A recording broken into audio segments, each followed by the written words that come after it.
So, as a former Irish person, how much did you relate to this movie? I mean, as someone who, leaned very hard into their Irish heritage when the first movie came out, it was interesting for me to go back and reflect on Boondock Saints II no longer being Irish. We'll talk about it as we go through, but it was a kind of interesting experience for me. I'm going to tell you, I haven't let go of many of those feelings. For those of you who don't know, for a long time, basically your whole life until your mid-late 30s, Noel here was told he was Irish, believed he was Irish, leaned heavily into his Irish heritage, only to find out via one of those DNA tests that his family has secrets and he isn't really Irish. I love that you're throwing this all out there. This is for the world to know now. Yeah. I'm fine with it. I tell anyone who wants to listen. Because it is something that is a weird part of me. I had a bit of an identity crisis in my mid-30s. Finding out that for the longest time, thinking I was an Irish person and no longer being Irish. That's why Cooper keeps saying former Irish. Well, this must also be compounded by your absolute hatred for the Catholic Church, which you have mentioned in numerous episodes. Oh, that's just Mother Superior from Silent Night, Deadly Night? Silent Night, Deadly Night series. I don't enjoy the guilt thrown out by the nuns in that movie that caused a person to become a serial killer. That's for sure. Yeah. That's fair, I think. Welcome to Bad Movies and Beer. I'm Cooper. I'm Nolan. And today we are discussing Boondock Saints II, All Saints Day. This is our St. Patrick's Day episode, in a manner of speaking. And the sequel to Boondock Saints. Sequel is always a dicey proposition. We're going to watch it. We're going to talk about it. And what is the beer that we are going to enjoy as we talk about it? Yeah, so we always make that connection. Today's connection is Dublin or Nothing. Oh, perfect. It's really good because both we're watching a sequel here. Yeah. The main characters from our story kind of grew up in Boston but have Irish heritage and roots. And we actually start out this movie in Ireland. There you go. So it works really well. This is a dry Irish stout. And this is from Beyond the Pale Brewing Company in Ottawa, Ontario. Our nation's capital. Yeah, both of us have spent lots of time in Ottawa, so very familiar with that place. I went to this brewery this summer and picked this up, and I really, really enjoyed it. It's got a really cool space. It's in sort of an industrial area. They have a huge brewing area, a big tap room, and an awesome patio. They brew all kinds of different beers. Their name themselves say Beyond the Pale, so they make more than just pale ales. They got a little bit of a wordplay in there. And this is a limited release, right? This is not a regular beer? This is part of their Flash series, so this one's not going to be there all the time, but one of their limited releases. And I'm really, really excited to try it. If you're ever in Ottawa and have a chance to visit this brewery, I recommend it. Go hungry because they have an amazing barbecue restaurant. I definitely recommend the Beyond the Pale people. Awesome. I don't think I've had anything from them before. Then, the name sounds familiar to me, but I can't put a mind to anything that I would have had. Either way, I'm excited to try it. Let's crack this open and see what we got here.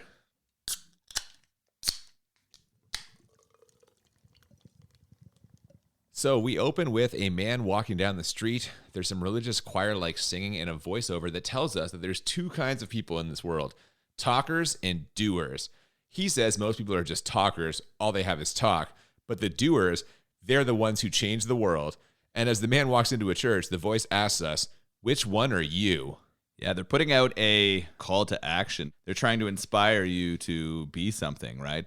And I'm already kind of hooked. Yeah, you're in, eh? I mean, like you said before, what are the feelings that happen here? And the choral music, they did this a lot in the first one, right? They're over the top in their musical notes and in a lot of their shots, the slow-mos and all of that stuff. It's a little extreme, but I'm like, where are we going here? I'll tell you where we're going. We're going to Ireland, where we see two men on horses tending some sheep. That, of course, is the twin brothers from the first movie, Connor and Murphy MacManus, which is about an 11 out of 10 on the Irish name scale in both cases.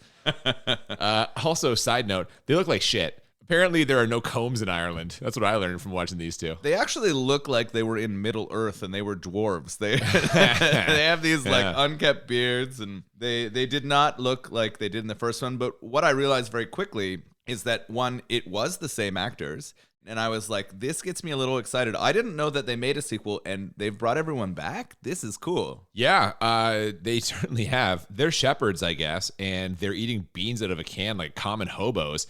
as we get yet another voiceover, this one from their father, who tells us that for the two brothers, the past seemed like a distant dream until suddenly one day, someone decided to try to squeeze more money out of people's memories of the first movie by making this sequel.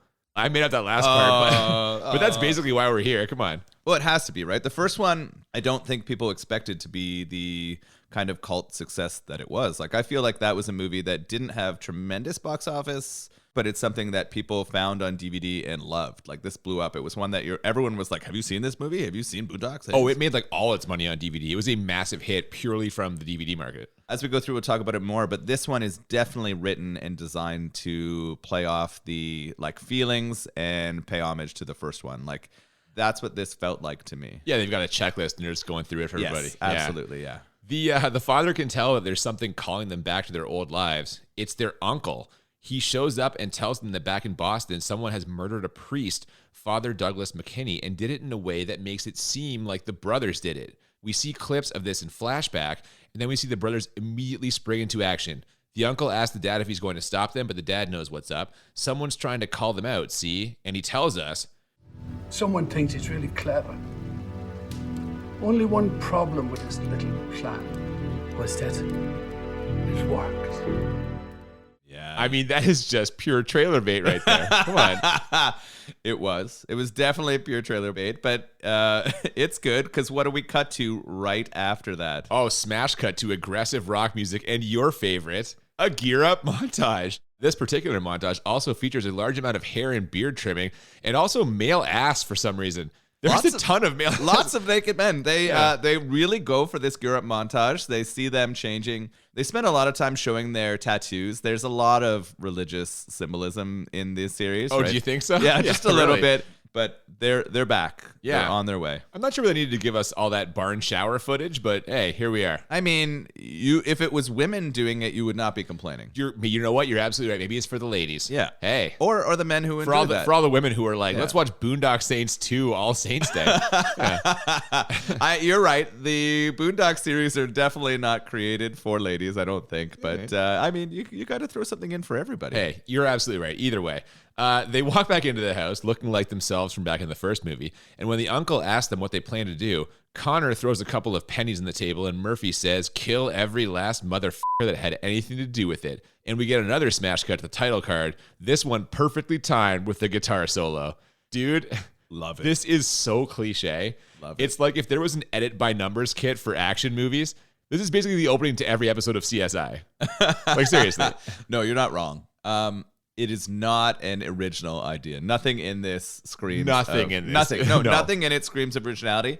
It felt like to me that they were leaning in super hard on purpose. Like, this is one of those situations where I think they're going over the top to make it ridiculous. Now, I could be persuaded that they tried to do it seriously and it was just poor performances and acting that maybe led there, but I think there's some intentionality in how bad it is. Maybe that's my ex-Irish in me pulling it back, but I'm not sure. Look at you defending this shit already. This is just, I think we're heading for a massive confrontation when we get to ratings for this, because you are defending this with I haven't seen you defend a movie like this in Sweet November. Sweet November was a wonderful movie. God damn it. From there, we fade into a flyover shot of Boston in a news report, which catches us up on the plot of the first movie, complete with some black and white clips from the original. Then we see some old friends, Dolly, Duffy, and Greenlee, the same three Boston Irish police stereotypes from the first movie. Yeah. Yeah. Yep. They're debating whether or not this could in fact be the work of the Saints and sweating the arrival of the special agent, she makes that very clear, who will be taking the lead on this investigation. She gets the full babe treatment when she arrives. More rock music and a shot of high-heeled shoes stepping out of a car, then a behind shot of her legs walking towards them. And again, such a cliche. This whole movie is cliches. But this, to me, is a complete throwback to the way they treat Willem Dafoe's character in the first one. Doesn't he get like a slow like opera build where he's in the fucking church and it's like... Yep, they do that, and it's like a beer commercial. Yeah, maybe you're right. In terms of the way they introduce Eunice, the character is probably too sexualized. But very quickly, when she goes to investigate the scene, you can tell that she learned from Willem Dafoe. It is that character, but it as a female. All I'm going to say about this introduction is, if you haven't seen this movie, I guarantee if you try to picture what I'm talking about, it is exactly what you have in your head.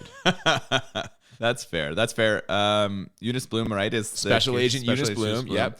I think she was like a major role in Dexter. I kind of remember. She's Dexter's wife. Yes. For the first, or he ends up marrying her for the first. He's dating her, and then she ends up getting murdered by that guy. So Spoiler. That's the only way I remember her from. As you mentioned, there's a connection here to Willem Dafoe. She's apparently his protege. She name drops him in there when she correctly guesses which one of the 3 police officers is Greenlee. He's the funny one, but as he puts it, funny as in haha, not funny as in gay, because he's totally not. Those are his words. And this is our first, but certainly not last instance of like flagrant homophobia in this movie. Yeah, the humor in here, especially the homophobic humor, is problematic. They also do some, like they drop the R word and do some like sort of mental and physical disability comedy, which isn't great either. The level of comedy I did not enjoy, right? And this is what I wondered, because you, for someone who is like funny. so politically correct and for someone who's so woke as yourself, you say that with a bit of derision in your voice. Yeah. But for someone as woke as you, who is constantly criticizing movies for their problematic portrayals, even when they were made in like the 70s and 80s, when that wasn't necessarily a problem, for you to have that side, but also I'm Irish, I love the Boondock Saints side. I'm curious to see which direction you get pulled in here. I will tell you that it was an internal struggle. Like I hated when those things would come up, but I almost was pulled through it quickly enough because of my feelings for the first movie.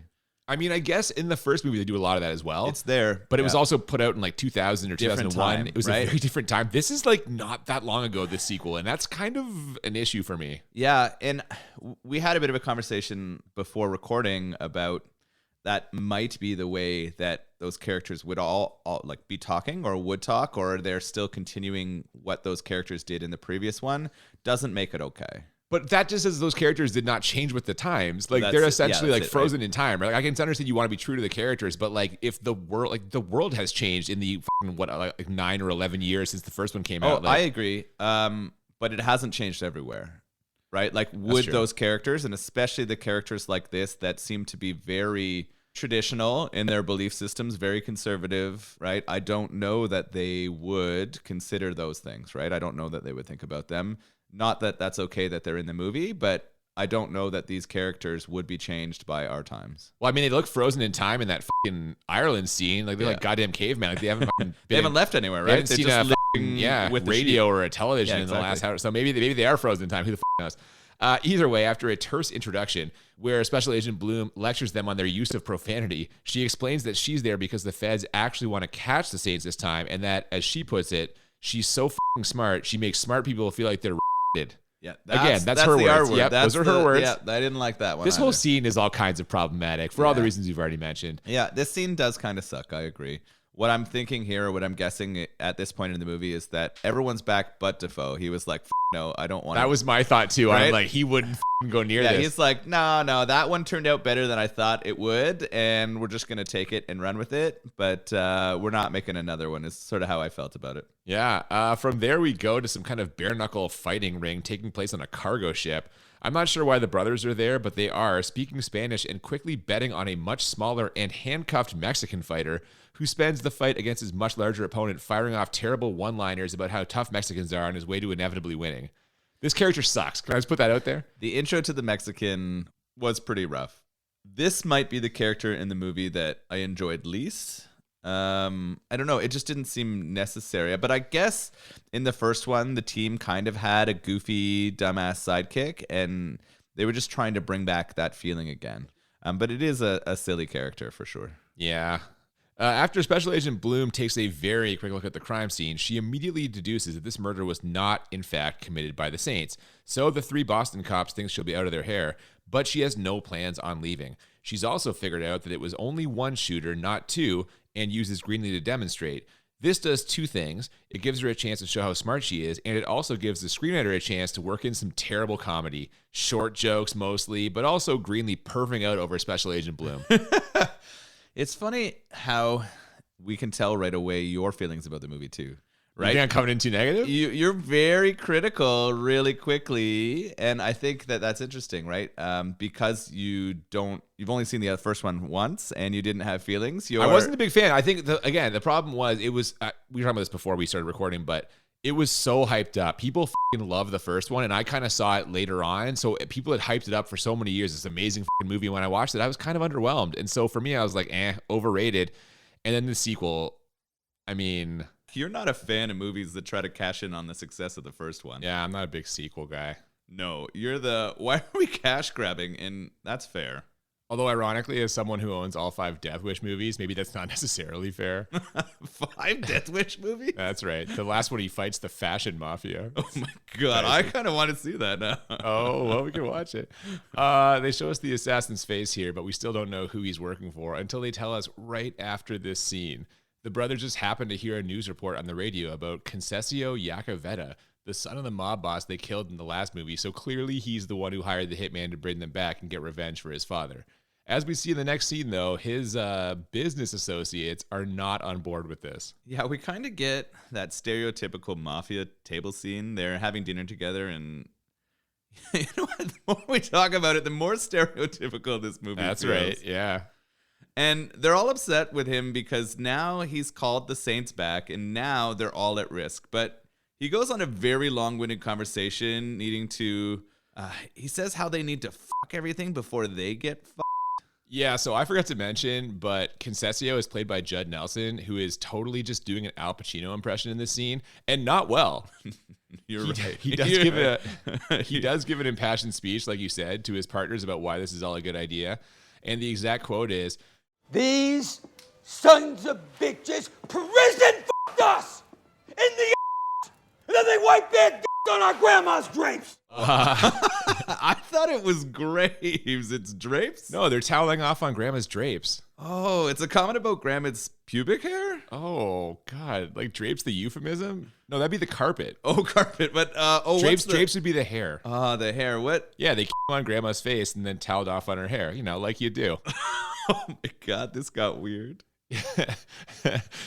Later on, he attacks one of his own dudes who dared to tell him how to pronounce the word serendipitous. He smacks him out of his chair with the salami. He breaks his fucking nose. Dude, like, it's ridiculous. See, this is where my point about them leaning in to intentionally bad comes from. Like, this is where I think they're laughing at themselves. All right, you're clearly enjoying this, but this scene is about 5 minutes longer than it needs to be. Like, we get it. He's a very scary man. Come on. You're right. This is longer than it needs to be. This movie is longer than it needed to be as well. Oh, a lot of padding in this. And speaking of, we get a couple of back-to-back scenes where the Mexican fighter from earlier convinces the brothers to let him join them. But first, they debate whether or not going back to their original look was a good idea. This devolves into Connor calling Murphy a for suggesting they dye their hair blonde to make themselves less recognizable. And again, this is like the third homophobic thing we've had. We're 20 minutes into this movie. Like, I haven't been to 2009 in a while, but I remember it being more tolerant. Yeah, the homophobia is definitely not playing well for me. It's hard that these characters, that the only way they kind of insult each other is through homophobia. It's a weird kind of thing they have going on. It's kind of just two brothers constantly getting drunk and disagreeing and fighting. But then also the ones who were supposed to be sort of heroes cleaning up Boston? Yeah, so you're saying it's forgivable because their hearts are in the right place. No, I'm not. Yeah? It's not forgivable, but I think it's likely that those characters would say those things at the time. Yeah, as we said earlier, they are nothing if not frozen in time. Now, from there, we get a couple of cop scenes. Special Agent Bloom talks to Boston's chief of police. He wants to tell the public that the Saints didn't commit the murder to avoid a riot because I guess Boston is split right down the middle on this thing. But she wants to hold him off, and then the three detectives argue over whether or not the brothers are actually on their way back. Both of these scenes reek of padding to me. There's no new information. This does nothing to move the plot along. Yeah, you're right. And I also think the three police having their conversation is way over the top here. I have it in my notes as like, what's happening? In some ways, I'm trying to make excuses for this movie because it really is a bad movie and we're not going to get away from that. Oh, I'm so glad you said that because I was really worried for a minute there. No, it is a bad movie, but I'm still on the fence whether it's intentionally bad or not. I don't know, man. Is it on purpose? Backed on the ship, or I guess off the ship now. It's a good thing they brothers let that Mexican guy join. Side note, do we know what his name is at this point? I'm not sure. They just refer to him as a Mexican, and I think they also refer to him as their Mexican, which is problematic, right? Yeah, a little bit. Either way, he just happens to know important information about Iacovetta's illegal dealings with the Chinese, including where his heroin is being shipped. He takes them right to it after a short scene in his car that, in addition to the three of them, is also carrying a huge amount of casual racism. Yeah. Come on. They're going to try and hit Yakavetta in his pocketbook first by taking out his drug business that's a part of theirs. And they're going to go into one of their first action scenes. How did that sort of play out when you watched it? Okay, so this is just bizarre to me. We get this strange sequence where after Connor says, okay, here's the plan, we launch into like a stylized 1970s cop show version of what he's describing, complete with funky, era-appropriate music. What was this? Yeah, this happens a couple of times in this movie where they visually demonstrate the plans, but the plans are like a kind of dreamy sequency thing. Like they're thinking of it in their head. And I'm trying to understand whether this has to be an attempt at comedy because it's, I don't know, I laughed at it, but it was also confusing. Instead of just breaking into the action of what was actually supposed to happen, they do a stylized version and then they switch to reality that is much messier. Yeah, it's a big tonal shift. And as you said, we don't actually see what happens. Instead, we fade out and back to reveal several dead bodies and our three stereotypical detectives surveying the scene, including Greenlee doing his best impression of Willem Dafoe from the first movie, only listening to 80s soft rock instead of opera like Dafoe was. That was actually enjoyable. I laughed my ass off when he put Motoring on and tried to start figuring it out. Sister Christian? Yeah. Yeah, I was like, Motoring! That was a funny moment. I laughed pretty hard. It was good. Anyway, he concludes that it wasn't actually the brothers who pulled this job, but Special Agent Bloom immediately shoots him down. She says it was them, all right, and now we see what really happened via a series of flashbacks. Long story short, this does not go as smoothly as they imagined. No, I didn't love this. Like, replay of what happened, there's some aggressive techno music going on, and we get the Romeo character's first sort of addition to the team is to drive them in a forklift in a container and crash it down on the ground from an absurd height. Yeah. And they were very fortunate not to have died from the crashing down, but we know these two characters are kind of superheroes in a way, right? They're not going to die. Oh my God, there's so many of those moments. Speaking of the murders, I actually had this thought when the brothers execute the guy in charge here. Why did the victims just sit there when they say the prayer? It's like 30 seconds long. Get up and run, you know what I mean? And if someone does get up and run, do they just shoot them or do they have to like chase them down, knock them down again and start the prayer over? I think it's the latter. I think they shoot them in the legs and then pull them back and perform it again. I'm just saying, man, if you're that guy on the ground, try something. You're completely right. No person in their right mind, unless they were sort of locked in fear, would sit there knowing we're about to get executed. Why it happens is obviously for movie making, not reality. Oh, so much of the stuff in this it's just ridiculous. Yeah, all of it's about style and not substance. Oh, that is exactly, like, you just spoiled my rating for this. Sorry. It's fine. No, it's fine. It's going to come up my rating 100%. Now, where do the brothers head after all this goes down? To their friend Doc's bar. He's an elderly gentleman with Tourette's, also from the first movie.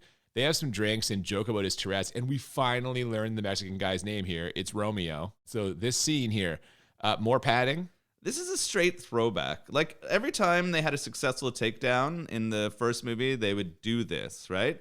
And I think it's partly to do some bonding with Romeo, to integrate him into the team a bit more, and definitely to bring Doc back, who was a fan favorite from the first one. Now, you're right. Is it necessary to move the plot along? Absolutely not. Does it build a connection with the people watching and the characters? Maybe a little bit, right? Yeah, I'll buy that. But speaking of things unnecessary to move the plot along, we now get a random flashback from their dad as a tack coming off his chair causes him to remember a day back in New York City, 1958, where he was working in like an upholsterer's workshop and he witnessed his boss get murdered by some organized crime goons. What is this backstory doing here? Isn't this a key to the plot of the movie? Is it? Is it really, though? Yeah, it's the very reason why the brothers were called back in the first place. Right, I think you could have like mentioned this or just kind of thrown it in there or explained it at the end because we have a lot of time at the end where the characters involved kind of interact. I just don't know this scene was necessary. You don't think they needed to show it? I don't. This story or the one they're kind of showing here, it shows the audience why their dad became a murderer and therefore the brothers. Like, the whole thing is backstory, and I think it adds a layer that if it wasn't there in the original one, it sort of shares what's happening here. Look at you defending this thing. You are just all in. Do you know who? 1 for bad, 10 for enjoyable. Who is the person who gets murdered? His boss. No, it was his father. What? Their grandfather. No, it wasn't. It absolutely is. They say it later in the movie. Are you sure? Yes. I did not get that. Okay, we'll talk about it more later. All right, we're clearly disagreeing on this, but I did have this thought here. This seems less like a movie and more like a series of loosely connected scenes. You know what I mean? It's like they had ideas for individual scenes and then try to kind of tie it together. And we get another one here from the Italians who just argue and make fun of each other. And they're terrible. Yeah, this scene where they go back to the Italians is really poorly acted. And I wrote down that this scene is intentionally shit. Like, it has to be. There's no way. Like, this to me is them making fun of themselves. Because if not, it's just really bad. And that's how you interpreted it, right? Oh, yeah, definitely. It might just be unintentionally bad and I'm giving too much credit to it. But they seem to be making fun of themselves in this scene. Maybe. I mean, again, I guess we don't really know, right? Like, this is the thing. You can take it either way. In another lucky stroke, though, it turns out that Romeo's uncle Cesar knows where to find anything or anyone that's hidden in the city of Boston, so the brothers decide to meet with him. He looks kind of like Fred Armisen, and at this point, if it had actually been Fred Armisen, I would not have been surprised. He tells the brothers there's a price on their heads, and he points them in the direction of Gorgeous George, and then we get a scene with Romeo crying because his uncle showed him the tiniest amount of affection, and the brothers making fun of him because of course they are. Yeah, because he's showing emotion, and we know they have very, very old school way about their beliefs. Oh, no kidding. Yeah. So anyway, do you know who else is looking for Gorgeous George? Special Agent Bloom, and she finds him getting what is hopefully not an erotic massage. He makes it clear when Agent Bloom comes in and pulls his towel down that he's not interested in that kind of massage, so I guess it isn't supposed to be an erotic massage. Well, she makes it a little erotic, though, by aggressively paddling his ass. No? That just me? This is strange. I didn't understand why there was a giant paddle in the massage room. Great question, yeah. But she pulls it out and just smashes him on the ass with it, and he falls off the table and flashes some D. Yeah, she tells him they know Yakavetta had the priest killed as a way to rile him up, and it works. We see him absolutely frantic in the next scene, and I actually love that when he mentions Yakovetta's Panic Room, they start talking about the movie Panic Room. That's great. I think that's a fun nod. There are some funny, clever moments that pop up in here. For me, there are precious few highlights in this movie, so I have to kind of take what I can get, but that was one for me, though. More father backstory now as we see that he avenged his boss / possibly father's death by killing the men responsible. His first kills, presumably, right? Like in his career? It's funny because the flashbacks tend to lend credence to that this is supposed to be a serious movie, but a lot of the other stuff in it seems silly. So I'm sort of having this internal battle where I'm trying to figure out whether they're leaning hard into going over the top on some of the themes from the first one, or they're trying to build legitimate scenes for this movie. It's kind of my own I used to be Irish and I'm no longer anymore argument, and I'm fighting myself here. Yeah. I'm having an internal struggle. Definitely. We get another flashback here from the brothers this time. They pay a visit to their friend Rocco's grave, which sends us to a flashback of him being killed, and after a joke about his internment photo being his mugshot, they get word on where they can find George. And do they ever find him? He's in a tanning salon, and I love that before he gets in the bed, he takes a long look at himself in the mirror and comments on his choice of Speedo. European cut. Far superior. The Gorgeous George character is pretty funny. He's great, man. Yeah, they do a good job with that character. His hair is out of control. It's so high, and he's got that awesome fake tan. He's going for massages, and all he really cares about is self-preservation. He is a f***ing sleazebag of like the highest order. Yeah. Yeah. Back at the police station, Special Agent Bloom figures out that a rosary bead found at the scene might be the key to the whole thing. See, apparently, this hired gun is a complete f***ing idiot who took his gloves off to compare hand sizes with the priest because he might have little man syndrome. He might. They do shots of this before this point. Like, this isn't the first time we see him measuring himself and showing that he's a very small man. And it's weird. We're being told that he's only murdering because he's a small man. Yeah. I didn't like the motivation for this. Like him being a psychopath just because he's tiny. Dude, you didn't like it? I'm borderline furious that after all the short jokes of the crime scene that this dude's height might actually have something to do with it. Like, come on, man. Yeah, no, it's definitely connected there. What sort of shows up for me here is the part of Bloom explaining all of this. She's putting on a really bad accent. Oh my God, I don't know what the his accent is. I can't tell, but she is not good at whatever it is. No, so I really struggled with this after this point in the movie. Every time she spoke, I had a lot of problems with it. I wasn't sure what she was doing, and it really took away from the movie for me. Oh, for sure, man. After a quick scene of the aforementioned killer making a phone call to a mysterious Italian, the brothers wipe out Gorgeous George's henchman in a Mexican bar. But not George, though. They leave him around for more comic relief. Oh, and he shit his pants earlier also? Yeah, they make a lot of comments about how it smells worse than working on a sheep farm and those kind of things. Uh-huh. That scene we see with the hired killer, the short complex one, definitely shoves the audience right into those backstories, right? Like, it's pretty clear right away they're spelling it out for us that the partner that their dad had enabled all of those murders is now coming back again in some way. Something's happening in that relationship. Apparently, they are feeling good about things right now, though, having just taken out George's guys, but they almost get killed by that shooter. Luckily, Special Agent Bloom is there to save them, and she introduces herself as their new guardian angel. Also, Willem Dafoe's character died. They kind of just threw that in there. Yeah, that's interesting. They talk about Dafoe's character dying and them all knowing about it, but we don't have any of the context from the first one. This is just sort of dropped on us. It's a way, I guess, to explain why he isn't in this movie. Yeah, I guess.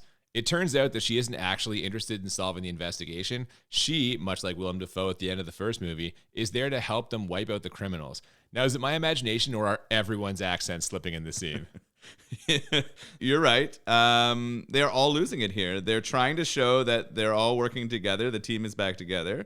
And they're going to take down this crime family, and I'm enjoying myself at this moment. Is it a good movie? No, but it's definitely pulled me back into some of my feelings from the first one. I'm wondering who this was made for, and I felt like the first one was definitely made for teenage men and maybe people in their early 20s, and I feel like this one is designed for those exact same people. Right? Yeah. Like, it was not made for teenage or early 20s. It was designed for those people who liked it, but 10 years later. Hey, if you haven't aged emotionally in the last 10 years, if we got a movie for you.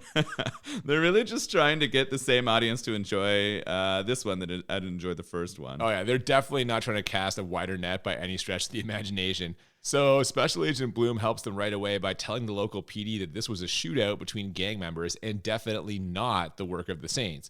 Meanwhile, Dolly, Duffy, and Greenlee have received confirmation on the shooter's identity and height from Interpol, and they casually toss in that he arrived in the country 2 days after 9/11. Apparently, being able to sneak someone in like that during the height of American national security is beyond the reach of a mobster like Yakavetta, so clearly there are more powerful forces at play here. Gee, I wonder if that mysterious phone call the shooter made 5 minutes ago has anything to do with that. What do you think? Yeah, they're spelling all of this out really heavily right now. They're not leaving anything to imagination, and they're not assuming that people watching this movie are able to infer too much. Not trusting the audience, No, not at all. No. We get the reunion next between the brothers and their 3 detective friends. They're getting the band back together, and apparently the plan is to kill Yakavetta at the Prudential Tower, which I guess is where he's hiding. This sounds good to Special Agent Bloom, although she remains concerned about the mysterious figure behind the scenes. We get a glimpse of him now where he removes a bullet from the shooter's abdomen, and from there we quickly cut to Yakovetta's hideout, where he suddenly pieces together the idea that maybe he's been played by someone higher than him on the food chain. And what does he plan to do about it? Put out an all-call for gunmen and take back the streets. I don't like his chances. I don't think so either. This character is flailing around. He tries to make like a Carpe Diem reference, I think, and it goes really poorly. He's the one who can't pronounce many words. Like, he is intentionally a very failed gangster. He's not smart. He's not a smart guy. We learned that very quickly. But yeah, it's interesting. So he calls on all of his gangsters to get out on the street, right? He tries to send all of his lieutenants out, or at least he's planning to do so, when who decides to drop in on him at the Prudential? Well, we get a quick scene of the brothers buying some sexy, sexy guns first. Yeah. I do like this scene. This is the person who arms them in the first one, and they play just a hilarious song as they find their guns. What song was it? I didn't hear it. The main line in it was deep in your love. Right. Yeah, this has got to be a song they made up for this, right? Like a joke song? I think so, because it was over the top, but enjoyable too. Did you enjoy the part of the scene where Romeo is very concerned about whether or not his custom Mexican flag pistols are perhaps too effeminate? His exact quote is, Hey, you don't know me. Do these make me look gay? You look like you might have seen one up close. Yeah. boo, 2009. It's not good. Boo. Yeah.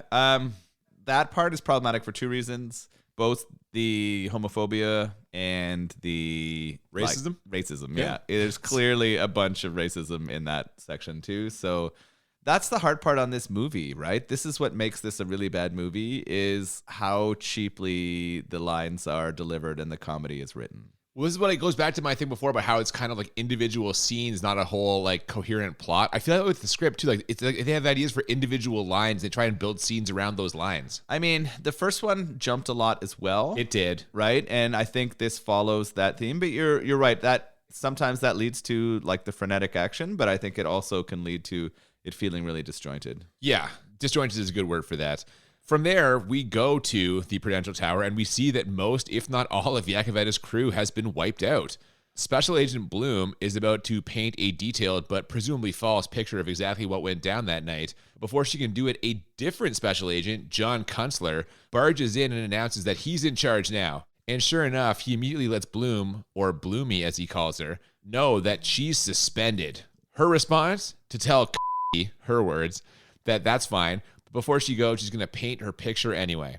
And she does, as we see again, flashback style, exactly what happened. Yeah, we go back into one of those flashbacks. She describes the way that the Saints kind of come in, fly through the window, and take everybody down.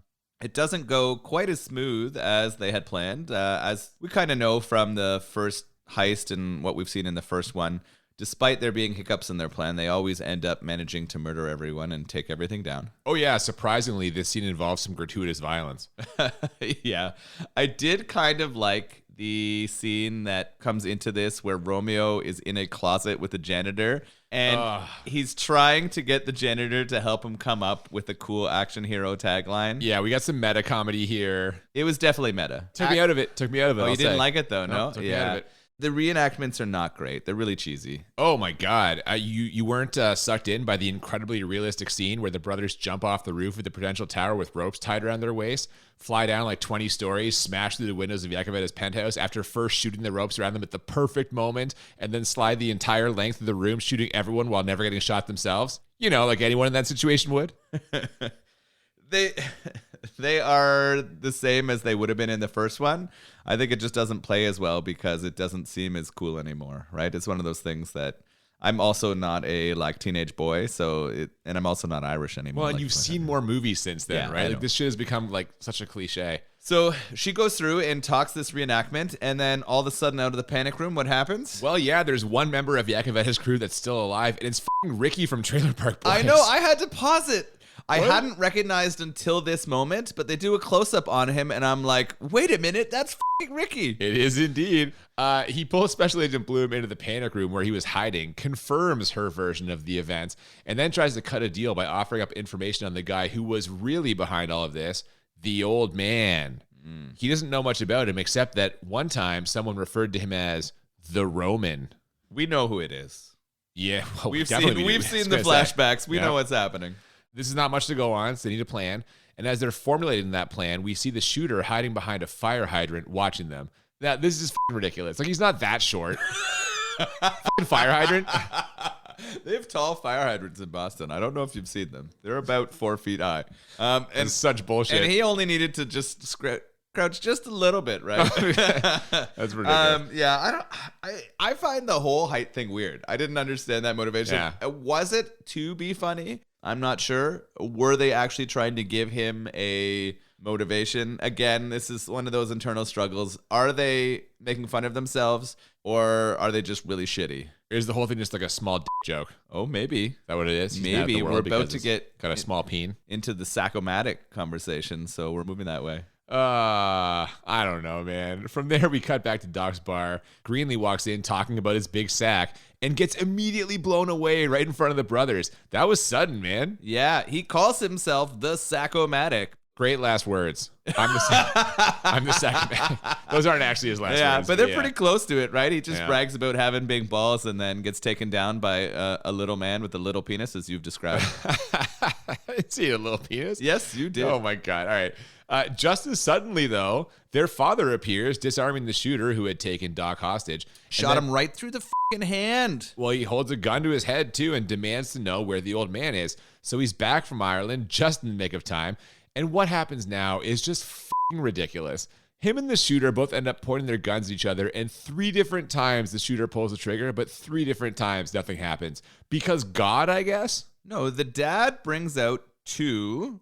6 shooters. He places a single bullet in each, spins the barrels, and they're playing Russian roulette.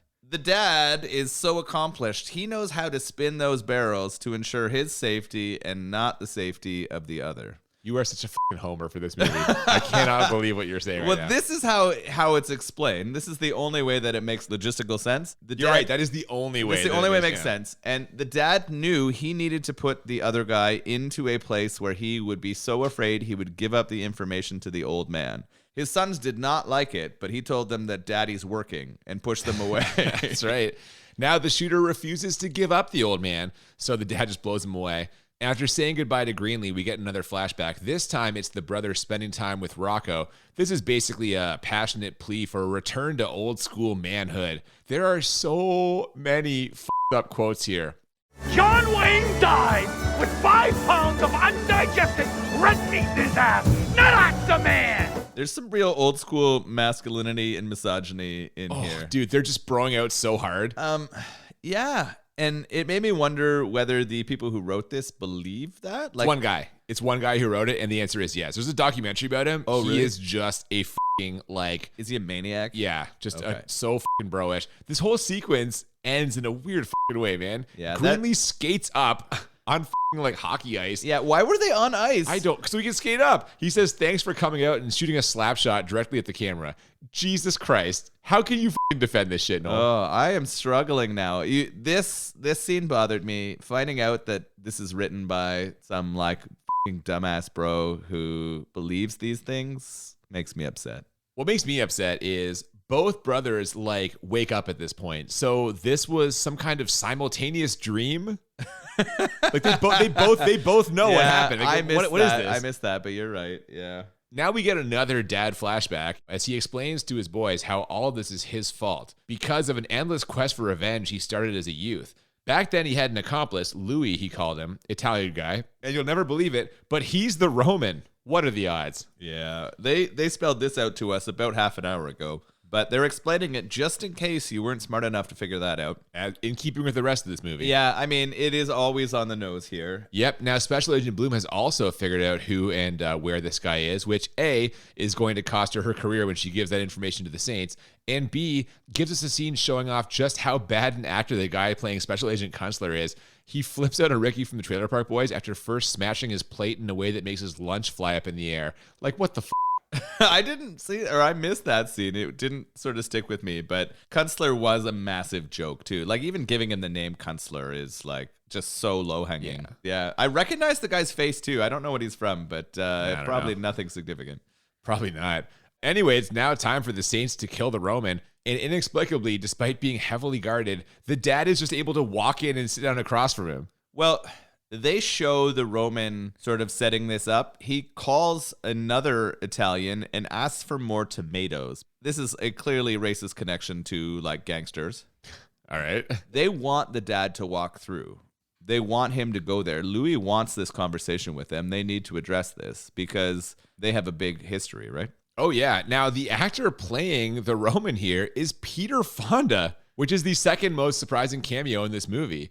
They have a quick little conversation where the Roman reveals that back then he was working for one of the organized crime families, using old dad there to help wipe out their competition. And it turns out he's running his own sequel here, as the reason he had that priest kill was to bring the Saints out of hiding to wipe out the Iacovettas, thus clearing another path for him. With that out of the way, though, it's time for the shooting. Before we get into the shooting, did you notice the mustache? It's a little gross. It's a gross mustache, but you can see all of the adhesive.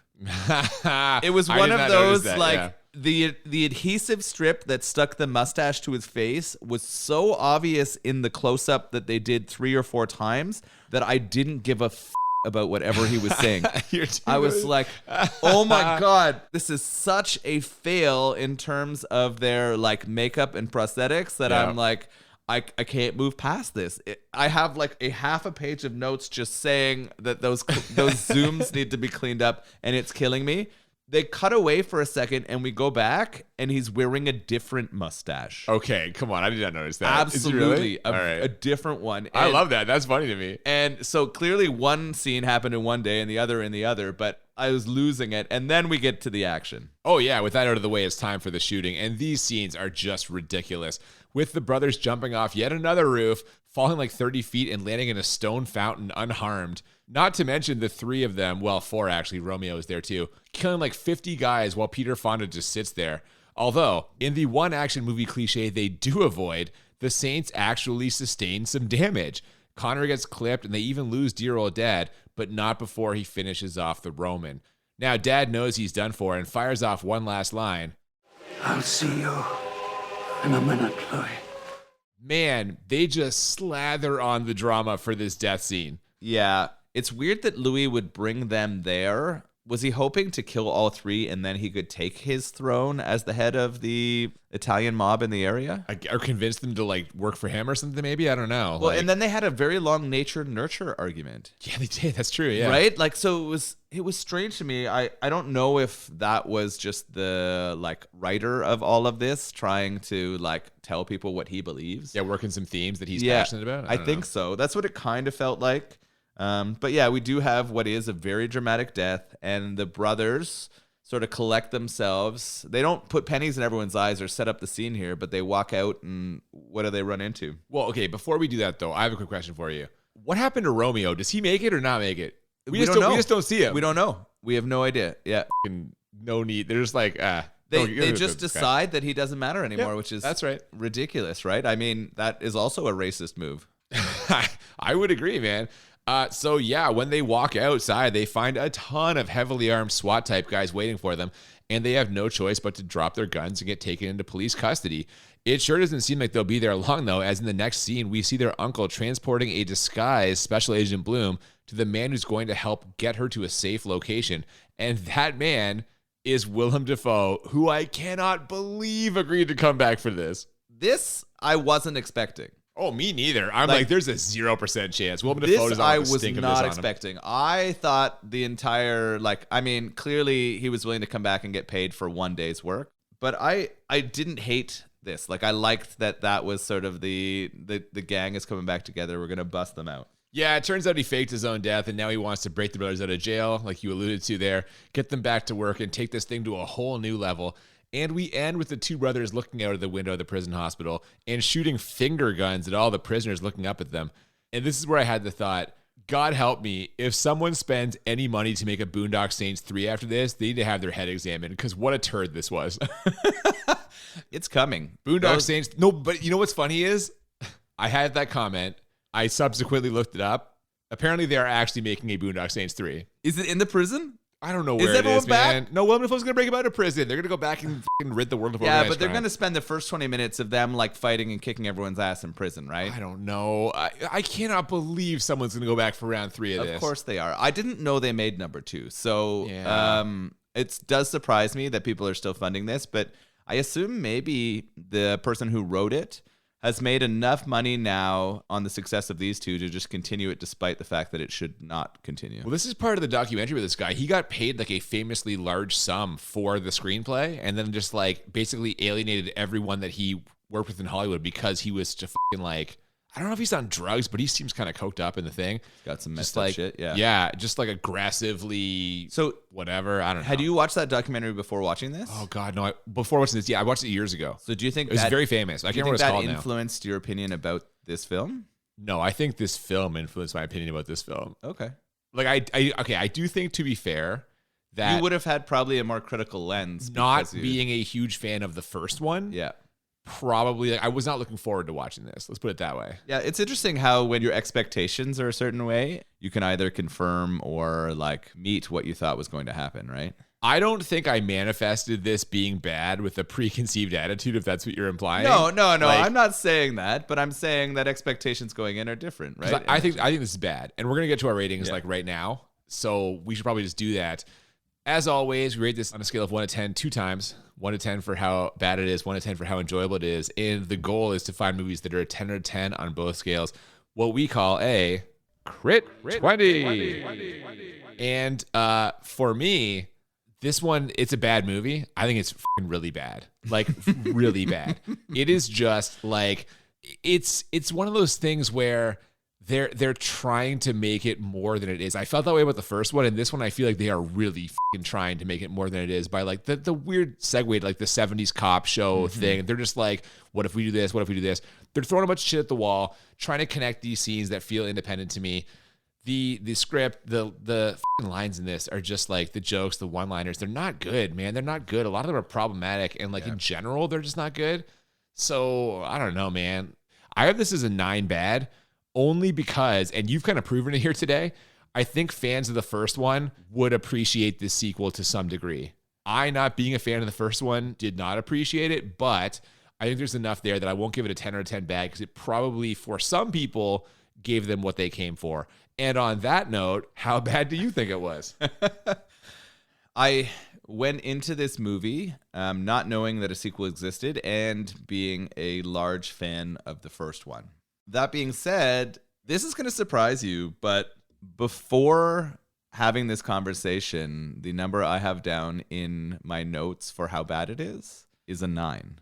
The acting's bad, the writing's bad, it's really cut and paste, like you said. I liked that they had the original cast back. I liked that it felt like they were sticking to the same kind of themes and momentum and the style and the cuts that were in the first one. They don't hold up in the same way, right? That felt novel the first time that we saw it, or the first time Boondocks came out. And when you do all of those same things again many years later, it doesn't feel in the same way novel. For all of those things, it is a bad movie. It belongs on this podcast for sure. 9 out of 10, bad movie. Okay, so we agree on that one. But I think this is where we're going to split off here. How enjoyable did you have it on a scale of 1 to 10? So this is the internal struggle again for me, right? This is one of those where it pulled me back into many of the things that I enjoyed from the first one. I enjoyed the musical cues that led into slow-mo action. God damn, man. They were really over the top in this one, but that formula works on me. The things that are the struggle for me is, of course, I detest the homophobia and the racism that's in the comedy. I didn't really like the special agent character. She wasn't good. She wasn't good. The accent sucked. Yep. I was pretty sucked in, though. This was a 2-hour movie that I didn't have any problems watching and pulling through. So this is one of those where I have fairly positive feelings about it. That's been very clear throughout the course of this I know. episode, yeah. It's so weird. I know it's a bad movie. I know I shouldn't like it. It's one of those where we know we all have character flaws. My character flaws are all over the table here. Okay. I shouldn't be supportive of this movie. There's no good reason that I should like it, but I did. I had it as an 8 enjoyable. Ooh, wow. Okay. Yeah. So we're not going to be as far away as I thought. I have it as a 5. Because that's pretty low. A 5 is a pretty low. It's not that low. It could be a lot lower. I just like we didn't mention how long it is. It's fucking way too long. 2 hours. Is it's too long for this. Like you didn't need to have this in there. There's lots of stuff we could cut. This just, I don't know, man. I had a hard time with, for lack of a better term, how happy this movie was with itself. Like I feel like I could just see the fucking screenwriter, director, what just like, yeah, we got it. It is Oh, definitely so a bit of a circle. Yeah. They're just fucking each other off here. And I just, at the end of the day, it's a bunch of cliches. Again, it felt disjointed to me. The rampant homophobia. They're reveling in it. Yeah. Like Yeah. they're Oh, yeah, just you're right. reveling in it. And Yeah. that's my problem. Well, and I think this goes to the person who wrote it, right? Shout out to Troy Duffy. Yeah. Reverse shout out to Troy Duffy. Reverse shout out. Let's shit on Troy Duffy. Let's take a big dump on Troy Duffy. Yeah. Clearly doesn't sound like a good person. And Oh, Jesus. well, I mean, that's harsh. He's Clearly, no Dino De Laurentiis, that's for sure. we love Dino. We do. That's what I'm saying. Because his perspective is one that is so against my current feelings, it makes it really hard and painful for me to have enjoyed this movie. Right? It's such a But you strange did. thing for me. But 8 I out of did. 10. Yeah. Yeah, but I did. And But you're getting pulled in different directions that I'm not getting pulled in here. it's fair. Yeah. I don't know, man. I just couldn't get behind it. I have it as a 5 because there were at least some scenes where I'm like, okay, this action scene is good. It does fairly well, I don't want to say honor the first one, but it's fairly consistent with what the first one was. It definitely is. But overall, I don't know, man. I will not watch this again. 0% chance. I won't either. Wow. Despite For a 9 and an 8, I'm a little surprised that you won't. 9 bad. Okay, but here's my question. Will you go see Boondock Saints 3? I wouldn't go see it in theater. But you would watch it. I would rent it. Oh, my God. I'd rent it. How about yourself? No, I'm done with this. I'm done with this franchise. I wouldn't want to give them any money. I wouldn't want to give them any money, which would be the problem. This is one of those where I'd need someone to lend me their DVD. This franchise is overstayed its welcome in my books. Out of here. Like I said, I couldn't believe it. I was like, if they do a third one of these, I swear to God. And when I found out they were, I was like, are you serious? Just squeezing all the juice they can out of this fucking shitty orange. But let's move on to something far more enjoyable. Yeah. How did you feel about this beer? Dublin or nothing.